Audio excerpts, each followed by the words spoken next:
વસંત ઋતુના રંગરાસના હોળી ધૂળેટીના ઉત્સવને વધાવવા સોમનાથ તીર્થ સજ્જ થયું છે. વસંતના આગમનને વધાવતો અને ગેટ વે ઓફ સમર ભક્તિ અને આનંદના નજરાણા સમા હોળી ધૂળેટીના તહેવારને આવકારવા સોમનાથ તીર્થ સજ્જ થયું છે. સોમનાથના દિવ્ય અને દૈત્ય સુદર્શન ભગવાનના મંદિરે તો વસંત પંચમીથી હોળીને અનુરૂપ દેવ શણગાર પૂજા કરાઈ રહી છે.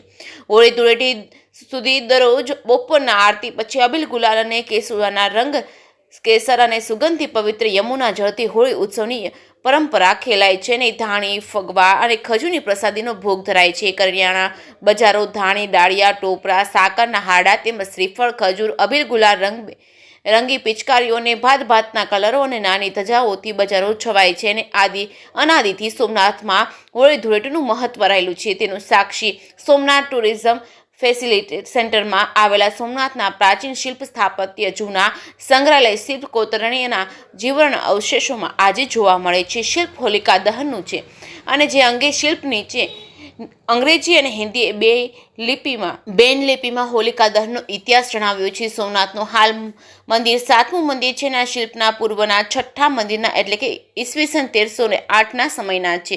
ભગવાનને વસંત પંચમીથી હોળી સુધી શ્વેત વસ્ત્રોનો શણગાર કરાય છે. ભગવાનને વસંત પંચમીથી હોળીના દિવસ સુધી શ્વેત વસ્ત્રોનો દિવ્ય શણગાર અને તેની ઉપર અબીલ ગુલાલના છટાણા થાય છે અને અલૌકિક દિવ્ય દર્શનમય હોય છે. સોમનાથના વેરાવળમાં એક અને પ્રભાસના રામરાખ ચોક અને પાટલ કલામાં કાળભૈરવની માટીની મૂર્તિ બનાવવામાં આવે છે. તેના સાનિધ્યમાં હોળી પ્રગટાવવામાં આવે છે. જે કેસની ગુજરાતી સાથે મહેશ વાજા, સોમનાથ.